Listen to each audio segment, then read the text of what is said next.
Bom dia a todos, graça e paz do Senhor Jesus seja com todos nós. Uma ótima quarta-feira para todos. Hoje é dia 1º de março de 2023. Seja muito bem-vindo ao nosso devocional de hoje. E nesta quarta-feira, dando sequência à nossa maratona de leitura bíblica, quero recordar aqui mais uma vez que é importante você leia os três capítulos, reservados para o dia antes aqui do nosso devocional. Talvez aí acordar um pouquinho mais cedo ou ler no dia anterior, para que quando nós comecemos aqui o devocional, ao início da nossa conversa, você tenha uma ideia aí daquilo que vamos estar falando então nesse dia. Hoje vamos falar dos capítulos 16, 17 e 18 de Lucas. E eu quero já ler o texto aqui para a gente começar a conversar. É o texto bem conhecido, que é o texto do homem rico. Então nós vamos falar de Lucas capítulo 18, a partir do verso 18. Lucas 18 diz assim: certo homem importante lhe perguntou: bom mestre, que farei para herdar a vida eterna? Por que você me chama de bom? Respondeu Jesus. Não há ninguém que seja bom a não ser somente Deus. Você conhece os mandamentos: não adulterarás, não matarás, não furtarás, não darás falso testemunho, honra teu pai e tua mãe. A tudo isso tenho obedecido desde a adolescência, disse ele. Ao ouvir isso, disse-lhe Jesus: falta ainda uma coisa. Venda tudo o que você possui, dê o dinheiro aos pobres e você terá um tesouro nos céus. Depois venha e siga-me. Ouvindo isso, ele ficou triste porque era muito rico. Vendo-o entristecido, Jesus disse: como é difícil aos ricos entrar no reino de Deus. De fato, é mais fácil passar um camelo pelo fundo de uma agulha do que um rico entrar no reino de Deus. Ao ouvirem isso, perguntaram: então quem pode ser salvo? Jesus respondeu: o que é impossível para os homens é possível para Deus. Pedro lhe disse: nós deixamos tudo o que tínhamos para seguir-te. Respondeu Jesus: digo a verdade, ninguém que tenha deixado casa, mulher, irmãos, pai ou filhos por causa do reino de Deus deixará de receber na presente era muitas vezes mais e na era futura a vida eterna. Bom, esse é um texto aí bem conhecido, é a história do homem rico, e aqui essa história ela contrasta com a parábola do filho pródigo. Então aqui nós temos uma história real e a parábola do filho pródigo é apenas uma história criada por Jesus, mas o contraste entre um e o outro é nítido, não há como desvincular uma história da outra. E como ontem falamos do amor do pai, no caso ali, não só o pai humano que recebe de volta o filho, mas também o pai celestial que nos recebe de volta. Aqui nós temos um contraste. Temos alguém que vai ao encontro do pai, na pessoa de Jesus, e rejeita, não recebe ou não se dispõe a seguir ao pai ou a seguir a Jesus. Então o contraste aqui é muito grande e cada um deles, o filho pródigo trilha um caminho e aqui o homem rico trilha outro caminho. Aprendemos algumas coisas aqui com esse homem rico. A primeira coisa que a gente vai aprender aqui, aliás, acho que é um detalhe importante, é que a narrativa, quando Jesus narra, ele não está estabelecendo uma nova doutrina. Ele não está dizendo que todos os homens que são ricos devem vender tudo o que têm, dar aos pobres e seguir Jesus. Não é para todos os homens fazerem isso. Ali era um caso específico daquele homem. Então, essa é a primeira coisa. Segunda coisa é que as riquezas em si mesmo não é o problema. Tanto que no capítulo seguinte, nós vamos ter a história de um rico que converteu, que é o Zaqueu. Então a ideia aqui não é dizer que as riquezas são ruins em si mesmo. O ponto é tratar o coração daquele homem. Dito isso, o que aprendemos com o homem rico? Primeiro, nem todos que se achegam a Jesus serão salvos.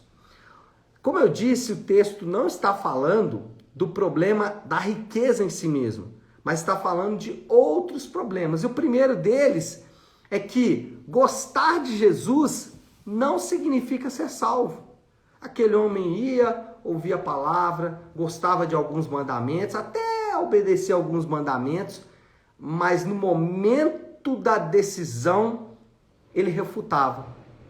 No momento em que ele precisou tomar uma medida drástica, ele refutou. Então a primeira coisa que eu aprendo aqui é que chegar perto de Jesus, gostar de Jesus, não significa ser salvo. Por quê? Ser salvo envolve uma decisão. Ser salvo envolve fé e arrependimento. Sem essas duas coisas, não é possível alcançar a salvação. E aí eu já entro na segunda coisa que aprendemos sobre esse homem, e eu quero que você guarde aí essa decisão. A chegar-se a Jesus envolve uma decisão de fé e arrependimento, que eu vou falar ela agora nesse segundo ponto. Eu vou desenvolver melhor ela nesse segundo ponto, que é a segunda coisa que aprendemos aqui com esse homem rico. Como eu disse, a ideia de Jesus aqui não é estabelecer uma nova doutrina, dizer, olha, a partir de agora todos os ricos têm que vender os seus bens e me seguir. Não, mas ele está ensinando que seguir a Jesus envolve um preço. O reino de Deus envolve um preço. Jesus, ele chama aquele homem para uma decisão. Ele diz, olha, você vai precisar tomar uma decisão que envolve um preço muito alto para você. E no do nosso lado aqui, nosso ponto de vista, seguir a Jesus precisa modificar a nossa vida. Não há como seguir a Jesus e continuar com a mesma vida. E aí eu volto no ponto anterior que eu disse que precisa haver uma decisão. Seguir a Jesus, ser salvo envolve uma decisão, e a decisão qual é? É fé e arrependimento. E o que é fé? Fé basicamente é deixar de confiar. O que é isso? O que é fé em Jesus? É acreditar que acho que agora tá voltando, né? Vai dando ok pra mim aí, gente, se tá bom, viu? Aí, vamos ver agora se vai ficar bom, viu? Vai me dando notícia aí de como é que tá, viu? Paulinho já falou que tá ok ali. Então vai me falando aí, porque pra mim aqui o vídeo tava pausado, agora eu fui pro 4G, vamos ver se vai ficar um pouco melhor. Bom, mas voltando aqui, aí a Drudes falou, voltou. Então ótimo, vamos tocar o barco. Mas então, seguir Jesus, o reino de Deus, envolve o preço. Fé, o que é fé? É fé acreditar que Jesus existe? Não, porque isso aí qualquer um acredita. Fé, ela envolve deixar de confiar. Então, você e eu precisamos deixar algumas confianças para trás. Basicamente, essas confianças, elas estão ligadas a grandes deuses que alimentamos. Por exemplo, deixar de confiar no dinheiro. Pessoas que falam assim, se eu tiver muito dinheiro, a minha vida muda. Isso é confiança no dinheiro. Ou aqueles que falam, nossa, eu não posso perder o meu dinheiro, senão a minha vida acaba. Isso é uma confiança. Eu estou falando do dinheiro porque era o que Jesus estava tratando aqui com aquele homem. Agora, isso pode ser ampliado para outras áreas. Casamento, por exemplo. Nossa, eu preciso casar, senão não vou ser feliz. Nossa, o meu casamento é o centro da minha vida. Se o meu casamento acabar, a minha vida acaba. Isso pode ampliar ainda mais. Por exemplo, isso pode ser família. Se eu perder a minha família, a minha vida acabou. Isso são confianças. Então, pessoas confiam, por exemplo, no cônjuge. Se eu não tiver essa pessoa ao meu lado, a minha vida acaba. Isso é confiança. Para seguir a Jesus, você vai ter que deixar essas confianças para trás. Então, fé é deixar de confiar em coisas e passar a confiar em Deus. E arrependimento? Arrependimento é deixar de fazer. Se a fé é deixar de confiar, o arrependimento é deixar de fazer. É ações. Se a fé está ligada a atitudes, a coisas interiores, o arrependimento está ligado a coisas práticas, a deixar de fazer algumas coisas. Então, seguir a Jesus envolve um preço. Você vai ter que deixar de fazer algumas coisas. E aí, para cada pessoa, isso envolve uma coisa. E outra detalhe, isso não é só uma vez na vida. A fé e o arrependimento vai perdurar por toda a vida do crente. O crente tem 10, 15, 20 anos que está seguindo a Jesus, ele vai ter que fazer decisões por fé e arrependimento. Terceiro ponto aqui, terceira coisa que aprendemos com a história desse homem rico é que a entrada no reino de Deus é um milagre. Os discípulos perguntaram, então, se esse é o caso, quem pode ser salvo? É interessante que essa pergunta aconteceu em outra oportunidade, quando Jesus tratou do divórcio, porque Jesus disse que para o homem o divórcio não é opção, a não ser em caso de relações sexuais ilícitas, né? E aí os discípulos perguntam, nesse caso então, né? Casar não vale a pena. E aqui parece que é o mesmo nível ali de pergunta. Então, quem pode ser salvo? O ponto aqui é dizer que a salvação depende de Deus. Ela não está na mão do homem. Por isso é que, da nossa parte aqui, nós devemos orar e pedir a ajuda de Deus. Porque tudo isso que eu falei agora anteriormente é muito difícil. Então, nós precisamos da ajuda de Deus. Nós temos que contar com a ajuda de Deus. Nós temos que falar, Senhor, eu não consigo de mim mesmo. Me ajuda a enxergar, me ajuda a fazer isso, me ajuda a tomar essa decisão, me ajuda a deixar isso para trás, me ajuda a abrir mão disso, me ajuda a arrepender dos meus pecados. A gente tem que fazer isso sempre. Não só no momento da decisão, mas durante toda a vida cristã, vamos precisar pedir ao Senhor ajuda para não idolatrar coisas, para não colocar coisas no lugar de Deus, para não tratar coisas como mais importante na nossa vida, para abrir mão da nossa carne, para abrir mão dos nossos desejos, enfim. Vamos precisar da ajuda de Deus em todo o tempo. E, por último aqui, hoje abordei um quarto ponto, será que o Senhor Jesus queria que aquele homem vivesse na miséria? Não. Ele fala, no final aqui da história, que pessoas que abrissem mão dessas coisas, elas seriam recompensadas. O ponto aqui é dizer que existem bênçãos para aqueles que estão em Cristo. Para todos aqueles que estão em Cristo, existem bênçãos específicas.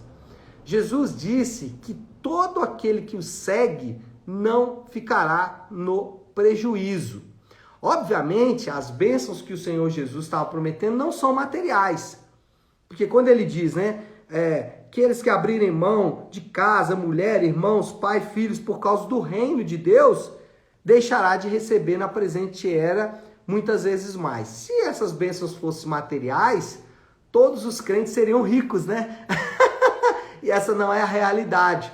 Então, essas bênçãos são aquelas bênçãos espirituais que Paulo vai falar em Efésios capítulo 1, que nós estamos estudando inclusive na nossa igreja. São as bênçãos espirituais nas regiões celestiais. É a chamada bênção da salvação. Todo o processo de Deus, toda a ordem de Deus na salvação do homem. Regeneração, adoção, eleição, predestinação, chamado, justificação, santificação, glorificação e tudo mais. Então Jesus disse, ninguém ficará no prejuízo. Mas essas bênçãos que são espirituais, elas podem ser percebidas no mundo material, elas vão redundar em bênçãos materiais. Por exemplo, aquele que abre mão de confiar no seu casamento para a sua felicidade, aquele que fala assim, não, eu vou abrir mão. O casamento para mim não é o centro da minha felicidade. Não preciso disso, eu tenho o Senhor Jesus. Provavelmente essa pessoa vai receber as bênçãos espirituais de Deus e isso vai redundar nela um outro nível de satisfação ou com a solteirice ou até mesmo num possível restauração do seu próprio casamento. O ponto é dizer que à medida em que abrimos mão de coisas que para nós são o centro da nossa vida, certamente vamos encontrar um nível de saciedade que aquela coisa que naquele momento nós achamos que é fundamental, mas aquilo não vai nos oferecer satisfação a longo prazo. E aí vamos encontrar a verdadeira saciedade ao abrir mão dessas coisas. Aquele homem rico, ele estava profundamente satisfeito com as suas riquezas, mas ele poderia encontrar uma saciedade ainda maior se seguisse a Jesus. Bom, moral da história, caminhar aí para o fim, porque o tempo urge. Qual que é a conclusão que nós chegamos? A vida daqueles que seguem a Jesus é totalmente transformada pelas realidades do reino de Deus. Aqueles que seguem a Jesus vão encontrar no reino de Deus novos parâmetros de felicidade. Isso é o que o texto está nos ensinando e que a palavra de Deus nos ensina. E qual é o desafio do Léo aí? A parte prática de tudo isso que falamos nessa manhã. Estamos no vale da decisão. E isso vale para você que já é cristão. O que você precisa hoje como cristão deixar de confiar e o que você precisa hoje como cristão deixar de fazer. Eu preciso. Fiz a minha lista ali, né, de coisas que eu preciso e pedi ao Senhor ajuda. Falei, Deus, me ajuda, porque por mim mesmo não consigo. O que você precisa nessa manhã deixar de confiar e deixar de fazer? Estamos no vale da decisão, é momento de decidir o que vamos fazer. E se você ainda não está em Cristo, e a maneira de você ver isso é se você já fez uma decisão por Cristo de maneira consciente, ratificada pelo batismo. Se você ainda não fez uma decisão por Cristo ratificada pelo batismo, você está no vale da decisão. O momento é hoje, o momento é agora. Não deixe para amanhã. Resolva essa situação exatamente hoje. Peça ajuda ao Senhor, peça que Ele te dê graça e peça principalmente para que Ele te direcione. Se você quiser saber mais, eu posso te ajudar. Você pode me contactar que eu vou poder te ajudar nessa sua caminhada. O ponto é dizer que estamos, assim como o homem rico, no vale da decisão, estamos no momento de decidir o que vamos fazer e essa decisão ela é de fato sumamente importante. Tá certo, meu povo? Vamos orar? Vamos colocar tudo isso aí diante de Deus. Se você puder, então, pare aí um instante o que está fazendo e vamos juntos buscar a Deus em oração. Querido Deus, Pai de amor e graça, Senhor de toda misericórdia, é diante do Senhor que tem o domínio de todas as coisas e o poder de salvar os homens que nós nos colocamos nessa manhã. Confiando, meu Deus, na Tua palavra, na Tua promessa, nós pedimos ajuda ao Senhor, porque diante da decisão somos fracos, diante da decisão somos indecisos, somos, meu Pai, inconsequentes. Por isso precisamos do Senhor. Ajuda-nos a decidir corretamente. Ajuda-nos, Pai, a seguir o caminho correto, o caminho que o Senhor traçou para que pudéssemos segui-lo. Nós oramos confiantes, Pai, que assim o Senhor o fará e oramos assim em nome de Jesus. Amém. Amém, pessoal? Bom, então é isso. Nós vamos ficando por aqui. Que Deus te abençoe. Uma excelente quarta-feira para todos. Fiquem com Deus.